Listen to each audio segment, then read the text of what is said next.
Hello, people of the internet. Welcome to join me today to do this artwork.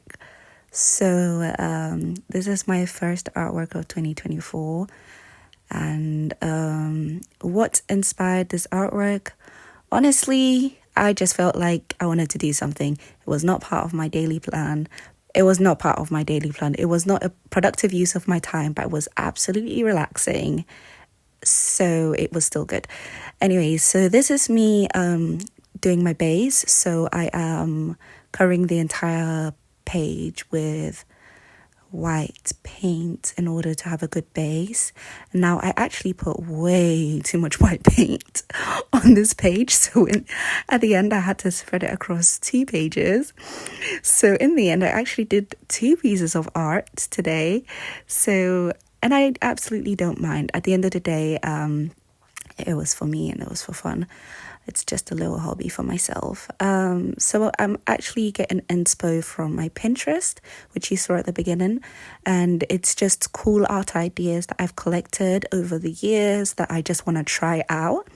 So Pinterest just allows me to just explore and stretch myself into new types of art. So I'm normally very much an acrylic girl. I'm very much of a detail girl in a realistic painting, landscapes, or people, but Pinterest has allowed me to do a bit more easygoing artwork, so it's just like block painting or just very cool art techniques. Like as you can see here, I'm putting a piece of paper down and then I'm painting over it to create some mountains, which I learned from Pinterest. So I just love learning new techniques of doing different things and applying it. So it's just me just learning how to do different things and just expanding my skill set really and truly.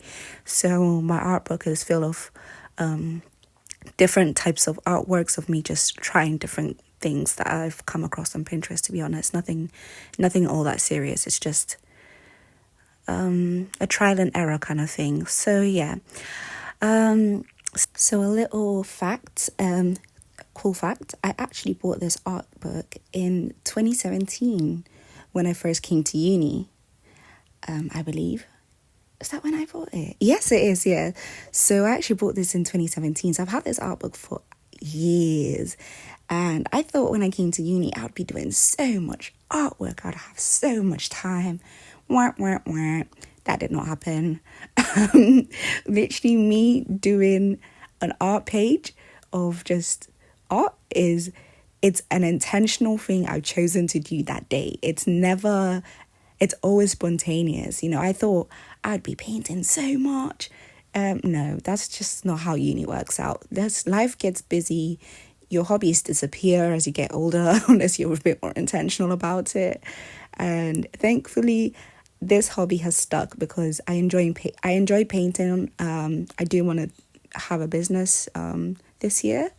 So it's something that I want to take a bit more seriously. So it's something that I've always kept because I knew I'd take it seriously at some point.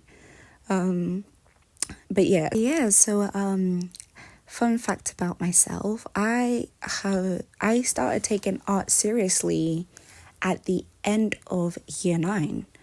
So I remember very clearly. In year 9 or year 7 to 8. I'll do one artwork, would be good, the next one would be trash. There was zero consistency in my art, so my teacher never really took me seriously at all. She had her people that she knew she wanted to do art GCSE, and she'd go around to them and be like, yum, yum, yum, yum, yum, yum, yum. My art teacher was fantastic. My year 7 to 9 art teacher was absolutely fantastic and talented. Her name's Miss Westwood. Shout out to Miss Westwood wherever she is now. Taught me a lot. But then I was more into athletics, so I was like training, and unfortunately I fainted one day and ended up in hospital, and we had an art project, and for some reason I took my art project with me to hospital. I think I was in hospital for about a week or 2, and whilst I was there, I just gradually every day worked on my artwork, and I didn't honestly think it was that good. I just remember paying very close attention to the shading, making sure I was shading to the right consistency. Anytime I do artwork, I never know whether it's good or bad because my perception of things is very warped because I'm a bit of a perfectionist. So and with artwork, you actually can't see if it's good unless you leave it for a while. Like you do have to step away and come back to see what you've done because all you see when you're doing it is all the mistakes that you've made. Especially for me anyways, especially when I was young, that's how it was. So I just didn't think much of it. So I believe it was when I got back from the hospital, everybody was like, whoa, oh my gosh, Monica, that's amazing. And I was so thrown back because I didn't think I was good at art. And when I looked back and I looked at it, I was like, I guess it is good, isn't it? It is pretty good. And it was a 3D black and white drawing of a lady.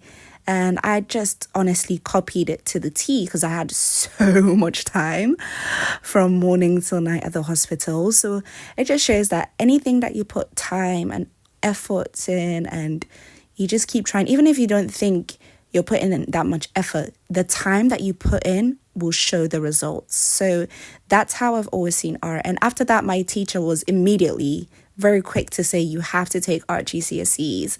And I was like, okay, this is not part of my plan, but sure.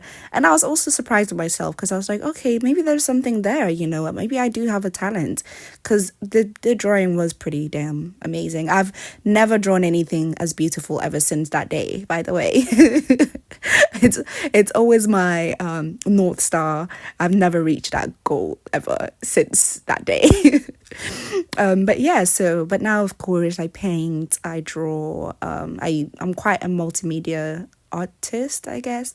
So I like to use pencils, acrylics, oil painting, water, pastels, watercolors and water pastels, all of these things. So yeah, but that's how I got into art. And it seems to be something in my family as well.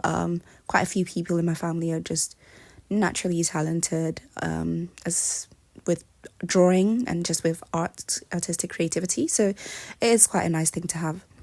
And I really do believe that as you get older, you do need hobbies or activities that you partake in that relaxes your mind, calms you down. For me, art is a way for me to escape from perfectionism. Like I said, when I first started painting and drawing and taking art seriously, I was a bit of a perfectionist. So I could never see that my art was good. And I was always striving for it to be perfect. So I would actually end up ruining my artwork because I'd adjust and change things so much. But along the way, it was what it was supposed to be. But because I never saw the beauty of it, I would overdo it. So that's something that I used to struggle with. But as I've grown up, and especially coming to uni, I've let go of that trying to achieve a perfect artwork, a perfect world, or a perfect, I've just let go of perfectionism in my artwork. I'm happy to make mistakes. I love it. I love making mistakes in my artwork. I love leaving the mistakes in my artwork because I'm like, it is part of it, okay? It's like a sense of release to just create something and be okay with what's on the page. Unfortunately, I'm a very, very lazy artist. My finishing is terrible. So that's something that I'm going to have to intentionally work on if I am to make this into a business. I never finish my artworks. I just stop. When I'm done, I'm done.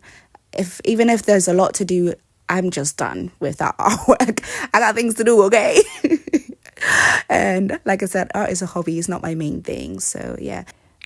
Okay, so this is what I've done for today. As you can see, it's not clean. There's a lot of mistakes everywhere. The colors leaked across the page. I splodged white paint across the other one accidentally. But am I done? Yes. Is the artwork complete? Absolutely not, as you can clearly see. But guess what? I ain't done. I got things to do. So thanks for joining me. I hope you enjoyed it. I'll hope to see you again. Bye.